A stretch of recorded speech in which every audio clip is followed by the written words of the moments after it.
Why am I miserable?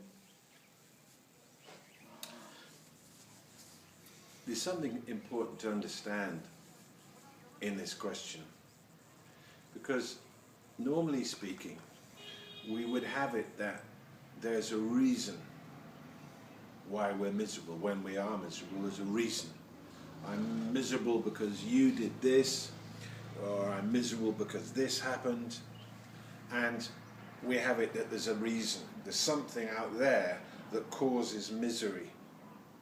But the truth of it is that actually there's nothing in the universe that causes misery. There's no feeling, there's no real feeling called misery. There is a feeling called peace. There is a feeling called gratitude. There is a feeling called joy. There is a feeling called life. And that's the feeling of this now in every case. Never the same twice.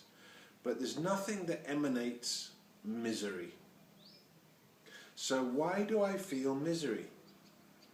I feel misery because it serves me to do so. It's actually, and this again is hard to see, it's actually a choice. There's no set of circumstances that equate to misery. You can go in India, you can go and find places where there's extreme poverty. People living in shacks with plastic roofs, all crammed in there together. And you'll find that even though there's tremendous hardship, they're not actually miserable. And then you might go to the top of a penthouse suite at the top of a hotel and find somebody there snorting coke and taking pills and drinking vodka who's very miserable. So we use misery. Misery can be a call for help. So we act miserable in order to call for help. Or misery can be a way of punishing people. You see, because you did this to me, now I'm miserable. And that should make you feel bad, because you made me feel miserable.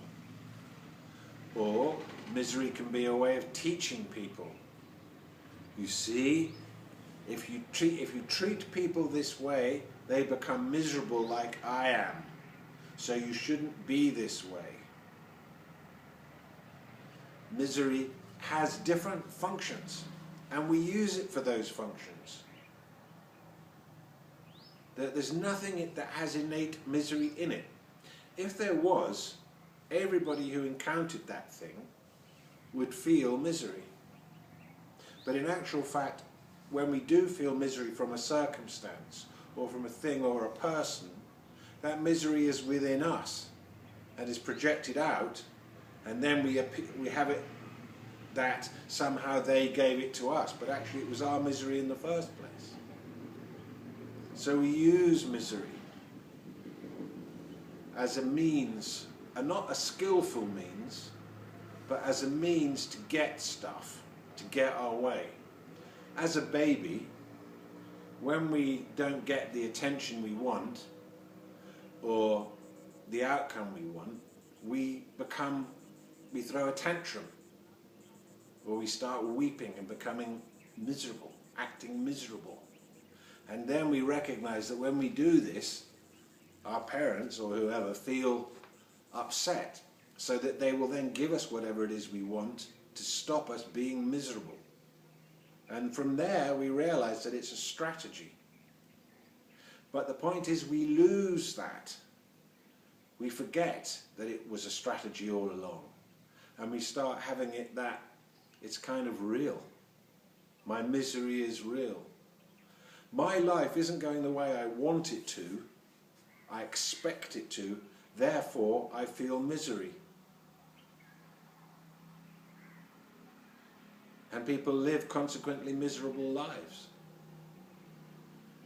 because they've made this rule up that if I don't get what I want, I bring on misery.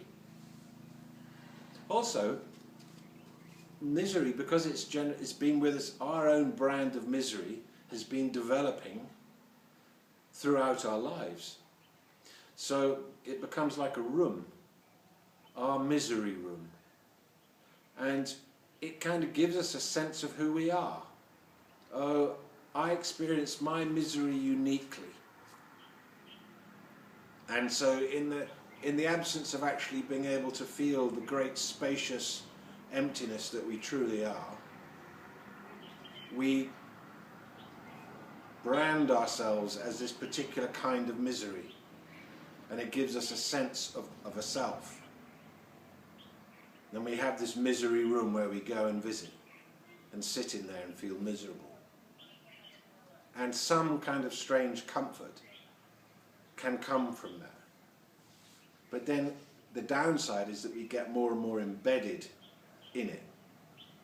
And we start thinking that there is a justifiable and true cause for misery, which there actually isn't. There's nothing in this world that emanates misery. That we are the inventors of our own misery. And that actually, once we start to see this, and to see the dynamics of how it works, we can choose to be happy. We can choose to dismantle our misery and see the strategy, how we used it as a strategy and why, and become free of it. Just a little bit of awakeness will show us the true story behind our misery. And this will be another very positive step towards stabilizing in a happy place. Having a happiness that's not circumstantially based. That it is there because actually when we put everything down, when we just become present, life itself is a feeling. It would be doing an injustice to life to say that the feeling of life was happy. It's kind of happy, kind of joy, kind of peace, kind of gratitude. It's never the same twice. It's vast, it's fresh, it's new, it's full of light, it's glorious. And I am that. And life is calling me to put everything else that I think I am down. Because ultimately, it's upsetting. Misery is upsetting. It upsets me, it upsets others. Anything that it achieves is only very short term, followed by negative consequence. So we move towards a stabilized happiness that comes for no reason other than we are, and it is.